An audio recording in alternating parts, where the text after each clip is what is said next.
To the council study session for February the 28th. All of our council is present.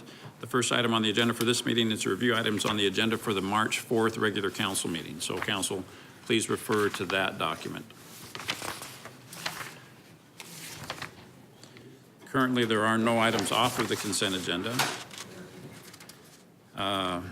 As is usually the case, well, we have no bingo applications this time, unfortunately. We had so many last time. Yeah. First several items are purchase contracts. Yes, Mr. Thompson. Chris, I have a question on 3H for the soil stabilization. Did that RFP go out to, as I was reading it, it seems like it only went out to like 3 companies that provide the soil stabilization and 2 didn't respond at all? Or did that go out to a public RFP?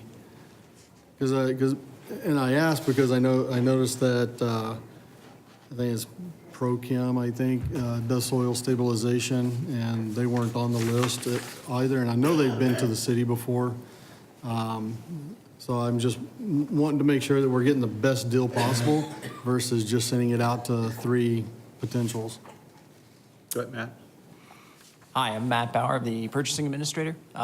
Mayor, Councilmember Thompson, to answer your question, we've in the past purchased this soil stabilization from this contractor, Earth Care Consultants, and they were the single respondent last time we went out and did the solicitation. When we solicit, we make sure to notify all the vendors on our vendor registration system, as well as go through Procure AZ. So generally, solicitations like this go out to well over 1,000 registered vendors. And when we received the one response back, we did some additional analysis to determine whether or not we felt it'd be in our best interest to award the single respondent.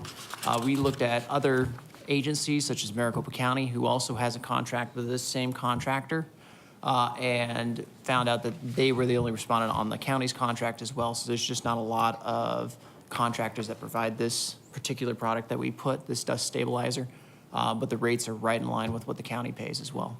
But Matt, it sounds like you did reach out specifically to other vendors, but they just didn't either have the equipment or weren't able to do it. Yeah, so we said that, so we reached out to other vendors inquiring why they didn't submit a bid. One said they didn't have the truck in the description, also unable to provide the performance test results of our products that we need for this dust stabilizer.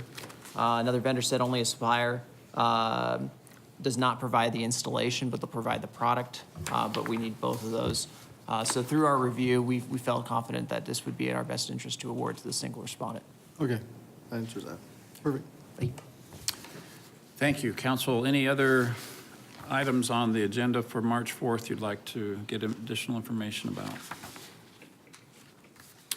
Okay, hearing none, the next item on our agenda for this meeting is item 2. That's to hear a presentation and provide direction for a letter of support for the low-income housing tax credit application to the Arizona Department of Housing for Broadway and Haas Senior Housing Development in Mesa, and consider whether to provide conditional approval of a $500,000 home funding grant. Liz, good to have you with us. Thank you. Welcome. Thank you, Mayor and Council. I also have Rashani Marnay, who's manages our home program. And I would like to start, if I may, just to give you a brief overview of the low-income housing tax credit program, which is it's a program that it comes out of the IRS, which is intended to provide financing for low-income affordable housing projects. The federal tax credits are allocated to the Arizona State Housing Finance Agency at the Arizona Department of Housing. And ADOH is the agency that sets the guidelines, reviews the applications, and allocates those tax credits. Low-income housing tax credit properties, which I'll refer to as LIHTC, must be affordable for persons earning no more than 60% of the area median income, which for one person would be $29,040. When reviewing the projects, Arizona Department of Housing will come to the City of Mesa if the project is in Mesa asking for our support. As a result, we require anyone applying for low-income housing tax credits to come to us and let us know of their intent to submit an application to the Department of Housing. And we put that requirement in place to allow you the most time to evaluate those projects. So we did receive initially 2 applications, but one was viable and is going through the zoning process. It'll be coming to you March 4th, You saw, that was item 5A? 5A. Non, is that correct? That was on the agenda we just reviewed? That's correct. Yeah, so that, the item you're going to hear, the zoning for that, the introduction, the introduction was on the agenda we just reviewed, Mayor 5A, so. Okay, thank you. And that project is at Broadway and Haas on the northeastern corner.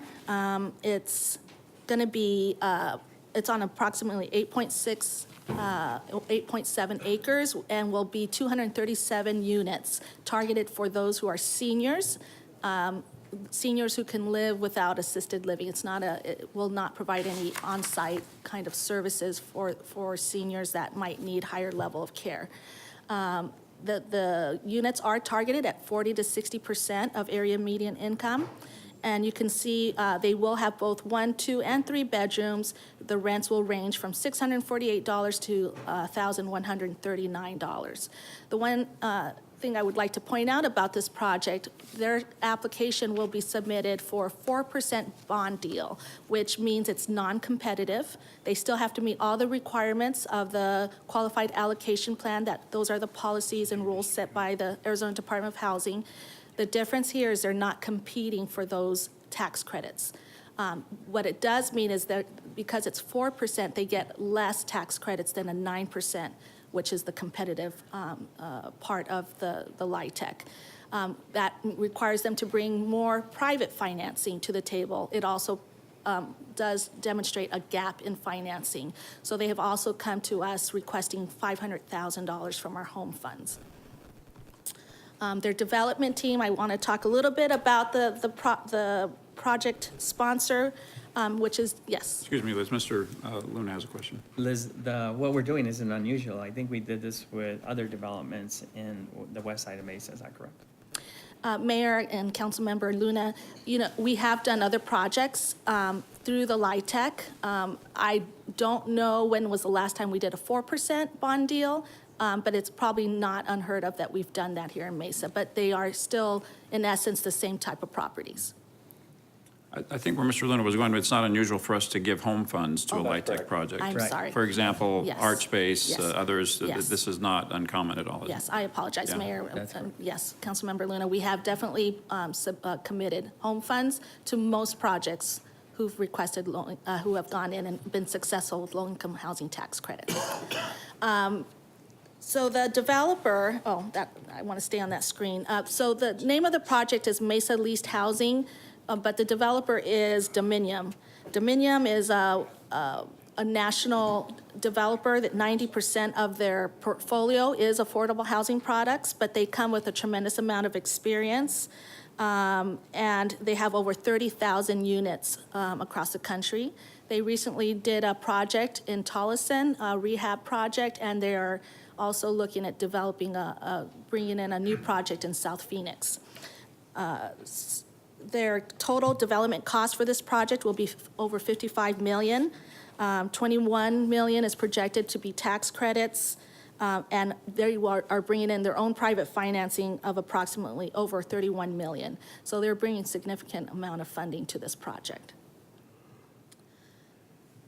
So this project is consistent with our 2015 to 2019 consolidated plan. 95% of the development is for those at the 60% area median income, and was reviewed by our Housing and Community Development Board, and they did receive 27 out of 30 possible points. Related to the home funds, as you know, the home investment program is, we receive over $1 million every year from HUD to develop housing, whether it be home ownership or rental. And in this case, we have approximately 500,000. We are confirming, we actually think we have 650,000 in the 18-19, but we're closing out some projects in our HUD system. So, and then for 19-20, we have 837,000 if it was a non-CHOTO, but if you add in the CHOTO requirement, it's actually, and I wrote it down. About $1 million. Let's talk, what's a Yes. CHOTO? So CHOTA is a community housing development organization, which last year we did fund Chicanos por la Causa, CPLC, and we certified them as a CHOTO under the HUD requirements. And so CPLC is coming in for a second round, and it's currently under evaluation. They are requesting $1 million for the Mesa Royale project. So if we look at these two projects, we will have sufficient funding to cover them both and do the other projects that we typically do with our home funds, which is the down payment assistance for home ownership, and also the TBRA program, tenant-based rental assistance, which we use for our homeless programs. It will fully commit us if we do both these projects through the 1920 year, but we do have sufficient funds if you choose to fund both of them fully. So my request from you today is direction on support of this project or non-support, and also whether you would like to conditionally commit to home funds in the amount of $500,000. Thank you. Mr. Freeman? Thanks, Liz. Is there a timeline for the disbursement of these funds? So the Mayor and Vice Mayor Freeman, the timeline on this is once they have been allocated those tax credits and they go to closing, we do due diligence on the underwriting side. That's Rashani's expertise. He has to ensure that, one, that they actually need the money, and two, that the costs are reasonable. And so he goes through a significant amount of time. So the final award, we will come back to council for that. But right now, we need to provide that conditional support in order for them to submit their application. You got that. So is there a time frame for Yes. it? I mean, like how many more months, or does the monies have to be dispersed, given out by? Mayor, Board, can you clarify the question? Are you speaking to, Well, for the home side or the? yeah, the home funds, The home side? the monies that we're talking about. Once we receive our agreement with HUD, for home, you have 24 months to commit those funds. To commit those funds, there's a great deal of due diligence that we have to do in order to do that. And I would add, with the tax credits, they are on a tight timeline to get that project done. It's usually within 18 months. That's So- what I'm asking. Yeah, so we project if we do this, most likely within a year and a half to 2 years, that project will be done. But most likely in a year and a half, that project would be done. Okay, thank you. Sorry about that. Yes, Mr. Luna? City, I'm sorry, with Liz, with the home funds, that gives them additional points so that they qualify for the state, the LIHTC funding, is that correct? So Mayor and Councilmember Luna, I will say in this case, the points don't apply because Okay. it's a 4%. However, the $500,000 is needed in order to close that gap for them to make this project viable. They are also requesting an additional $2 million from Arizona Department of Housing. So that 2.5 is what they have determined they need in order to make this project viable. So as far as you're concerned, this is the first LIHTC project on the east side of town. Yes. Because we as council have been wrestling this for many years. There was a preponderance of LIHTC homes in the west part of the community. And so finally, I think that we've kicked the can and we're starting to move on the east side, which there's a great need for that. Is that correct? Would you agree with that? Mayor and Councilmember Luna, I would agree that there is a need. We have seen that there are census tracts that have low-income households. Also with seniors, we have seen that through some of our data. The developer has to provide a market study to demonstrate that there's a need out there. And so that is part of their application to us, is demonstrating that need on the east, in East Mesa. And the other question I had was, it's still tied to transit. I know transit was imperative on the west side of town because of the light rail. What about the east side as we look at that? So the QAP, the Qualified Allocation Plan, does have requirements related to transit, and so they have to meet that. They have to demonstrate how they're meeting that. And I will say the developers here, we have the representative Pete. I've told him to be prepared to discuss any questions on transportation if you would like for him to talk about that. Yeah, so as a follow-up, Mayor and Council, correct me if I'm wrong, so this is at Hawes and Broadway. And last week, we had the discussion about Paratransit. adjusting the area for paratransit to 3/4 mile of the existing transit services, which I think puts this just short of this particular property. correct. So now, that doesn't, they would just, again, fall into the ride choice, what was it? Choice program? But they wouldn't have very far to go to get inside the paratransit services, but it would be just outside of it, I believe. That's correct. And I'm wondering if the developer has other communities that's experienced the issues related to transit. Maybe he might want to come and speak on that. Okay, you got this.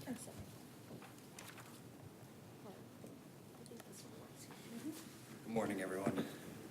Welcome. Welcome. So typically, we've been having, I would say, around a dozen or so new constructions in the Twin Cities. We're based out of Minnesota, Minneapolis specifically. And we've built probably about a dozen senior, independent living, 55-plus new constructions. And we've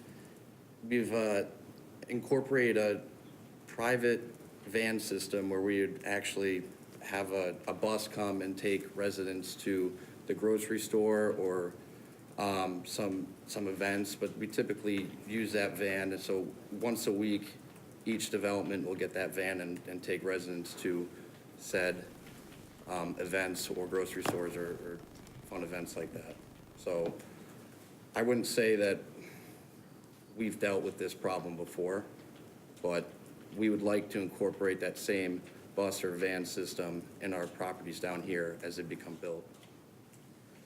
I might ask you if you would speak to the amenities. When you came and spoke to me, the construction or the building, actual facility will have a number of amenities. Could you speak to that, those kind of amenities? Yeah, absolutely. I believe we're providing over 100,000 square feet of amenity space, which includes a pool with cabanas. There's a gaming area with bocce ball and cornhole.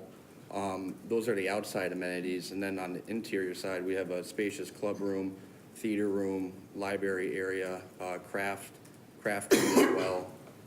Just a lot of areas for our residents to,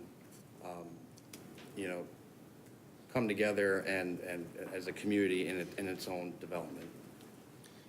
Mayor and Councilmember Luna, I would add, in my conversations, I was really impressed with their model of hiring a resident to be a resident services coordinator to plan events and those type of things. And that's been something they do at every property that they do. Thank you. I'm very supportive of this project. I think it's a good fit for.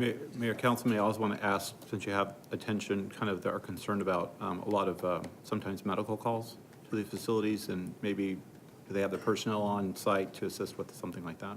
Well, my understanding is there's no, that this is independent living. It's not an assisted living facility. You're not providing any medical, it's essentially an age-restrictive apartment complex. Correct. There's no services being provided for people who have special There's no needs. assisted living or supportive care provided. That's correct. But would this be similar to Encore, what we have down here? Well, Liz, is it the same thing? Mayor and Councilman Luna, it is very similar to Encore in that the only difference with that and other projects, it's targeted only to seniors, 55 and over. And so, that is, we see what Encore is and what they provide. This is a different developer, and they are bringing their own set of amenities and architecture that's very specific to what they do. So I asked the Encore question yesterday as well, but more in terms of it. One of the good things about LIHTC is because there are some incentives and additional funding being given to the developer, we ask that you roll that back into the project and that it be a high-quality project in terms of the quality of the construction and the finishes and the way it elevates the community. And I've been assured that that's the case here, that your track record in the other communities that you've built is, as people have looked at them, to be a very high-quality project that stands out and not something that there'd be concerns about the sustainability of it. So I, like Mr. Luna, all in favor of this. I think we have specifically been asking for LIHTC projects for the far east part of Mesa, and so Broadway and Haas certainly is the area we're talking about. As I looked at the area, it's surrounded by a lot of county islands, a lot of mobile homes, a lot of construction that is deteriorating, and so this is a neighborhood that could use a $55 million construction project to come in, and certainly a 55-plus affordable housing is something that's going to be very, very popular there. So I'm sure you'll fill it very quickly. So I think this is great. When that's what we've been looking for, and also the allocation of the home funds. Frankly, we have a challenge to use our home funds, so this is a great opportunity for us to find a worthy project to participate with. Council, any other questions or concerns about this project? Yes, Mr. Whitaker. Just have one quick question on the home funds. It seems like there's a large concentration of the monies just going to two specific developments. Is that normal historically, or I'm again ignorant to this topic, so I don't pretend to understand it, but can the home funds also be used to be dispersed a lot more widely throughout the city to allow first-time low-income home buyers to buy anywhere throughout the city, or is it required that we're doing these large concentrations of money to specific projects? Mayor, Councilmember Whitaker, I will tell you that it's totally up to you how you want to use these funds. So if what we have done in the past, we have used them to acquire and rehab properties for single-family homeowners, and we have been doing that. Those tend to be, how much would you say is an average cost for the single-family homes? For To acquire and rehab? on the acquisition side, it's running between 175 and 235. The rehabilitation, of course, depends on the condition of the home, but I would say on average, those are running about 125,000. So we could spend easily $300,000 to $400,000 on one home and to do that for a single-family homeowner. So that is something we've done and would continue to do. It's up to you as council to decide how you want to spend those funds. So we can either commit them to a rental development or to do more of the single-family homeownership. Got it. So you're specifically saying that in the past you've actually went out and purchased single-family homes for the purpose of rehabbing them to bring up that specific small community, or if you had like a rough neighborhood or a rough house in a neighborhood. Okay. Okay, thank you. And just to finish that point, is I think you said after the allocating of the money to this project and to the CPLC project, you still have funds to continue some of the other Yes. projects like you've described. Is that correct? Mayor, we are committing a significant amount of money for down payment assistance to help low-income homeowners to be able to kind of bring down that mortgage in order for it to be affordable to them. And we also do a small program to help those who are homeless with rental assistance. And we will continue to do that. On Please. the down payment program, anybody can apply for that, or do we specifically try to disperse that throughout the entire city so that the assistance is going on a more widespread basis? Mayor, Councilmember Whitaker, we take applications directly, but we also work primarily with our housing counseling agencies who are working with low-income homeowners to get them loan ready. They get to choose the home that they want throughout Mesa. So we don't direct them to any parts of Mesa. It's when they find a home that they're qualified for. And I'm correct. That's correct. Got it. Okay, thank you. Jen? Is this project a rental or homeownership project? Mayor, Councilmember Duff, it is a rental project, and again, 237 units for seniors. Thank you. All right, this is on the agenda as an action item. So is there a motion to proceed with the way that, with staff's suggestion here? So moved. Thank you, Mr. Freeman. Thank you, Mr. Luna. All in favor, please say aye. Aye. Any opposed? Thank you very much. And welcome to Mesa, sir. We hope you come back with projects. Thank Okay. you, appreciate it. Thank you very much. The next item on our agenda is here reports on meetings and conferences attended. Council, anything you'd like to share with us? If not, Mr. Brady, can you help us with the schedule, please? Let's ask. Yes, just a reminder, there will be an Audit and Finance and Enterprise Committee meeting Monday, March 4th at 4 PM, and then we'll follow that with a study session and council meeting on Monday. So, thank you. Okay. I do have one additional item. Shay, could you come up for just a second? I have the privilege today of spending the day with Shay Roberts. Shay is a student at Hermosa Vista Elementary School, and he was the lucky winner of a opportunity to spend the day with the mayor. Oh, no. Sorry. Sorry, I guess I'm flattering myself to say that. But, we should all feel sorry for Shay because he just suffered probably the longest hour of his life over the last hour. Yeah. He's agreed with That's good. Yeah, I'm sure that's true. But the good news is, Shay and I are going to go to a Cubs game later today, and things are going to get better. Yes, yeah. Much I better. promise.